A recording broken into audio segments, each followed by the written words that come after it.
All right, let's do the oil change. 6,500 miles on this Valvoline. I went from a FL500 to an FL820, and you see, restore and protect. 100% deposit removal, it says. Liquid shield helps prevent future deposit formation, and wear defense 79% stronger anti-wear protection is what they advertise. If you look at the back of the container, it says removes up to 100%. If you actually read up on this stuff, they say within 4 oil changes it goes from looking like this to looking like this over here after. Whether that's true or not, I don't know. I just know I like the stuff. The truck runs really, really good with it. It's GF6A rated, so I'm good with that. All right, I'm gonna have to catch one of the samples in like a water bottle and take it home, because I don't know where my test samples are here at work, so I'm gonna have to do it from home. And yeah, it's okay, no big deal. Well, it's dark. And 6,500 miles. Maybe it's been doing some cleaning, I don't know. But then you gotta let it drain for a little bit and then grab the water bottle.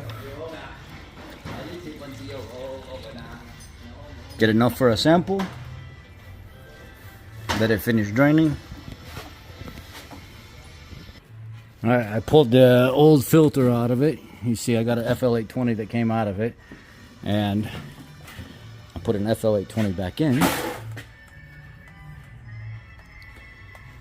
And now we're gonna pull it down, wipe all this out real quick.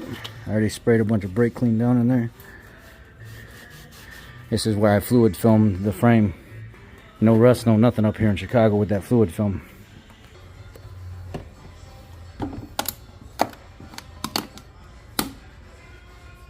Breaking the seal.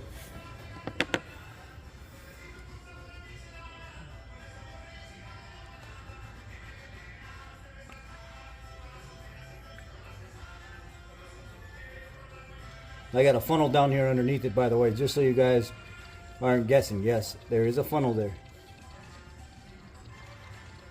And this truck takes 7.7 quarts.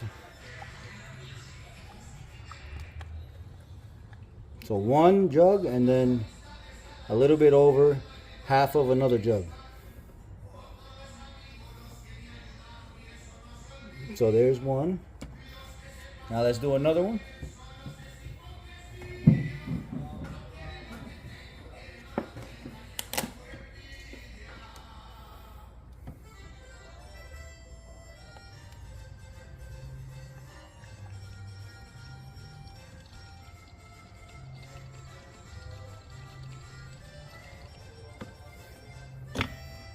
See where we're at. We need to be down by 2.5, so we need like another quart.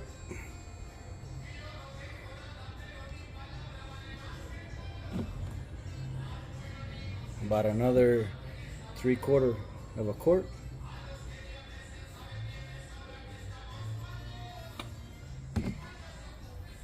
And good.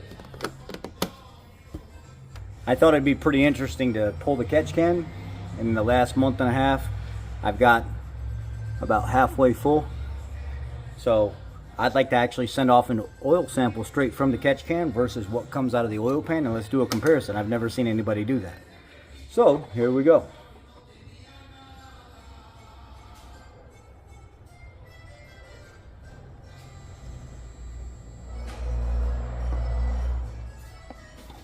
Let's see what we end up with. Okay, some of you, this is your favorite moment. Flood mode. The filter sits sideways, so people are like, oh, pre-fill the filter, pre-fill the filter. You don't have to pre-fill the filter. Push button start is your key. So whatever I do with the key here is what you're gonna do with your push button start. And if you have a key, you follow what I do. Stick your key in the ignition. So if you have push button start, turn it on. Take your foot, put it on the accelerator, push it all the way to the floor. If you have push button start, you're not only going to do the accelerator, you're going to do the brake too. And then you're going to hit the start button, and it's going to crank and crank and crank.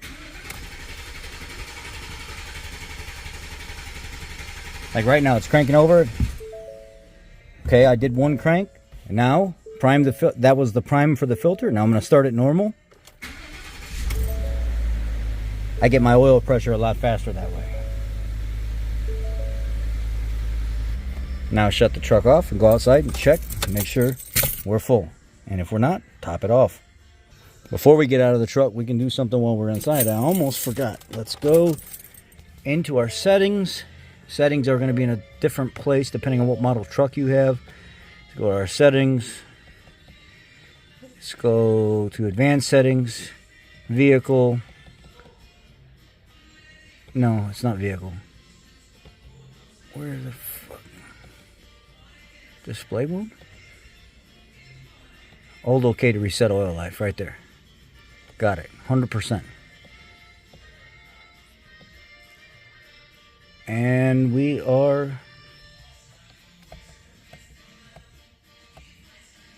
right there. Okay. Now let's go out and check our oil level. With the FL820 filter, you need exactly 8 quarts. I had to put in 0.3 more of a quart once I ran everything. So anyway, exactly 8 quarts with the FL820 and started it up. Everything's good, no problem. I got my 2 oil samples down there. I'm going to send those off and see what they do.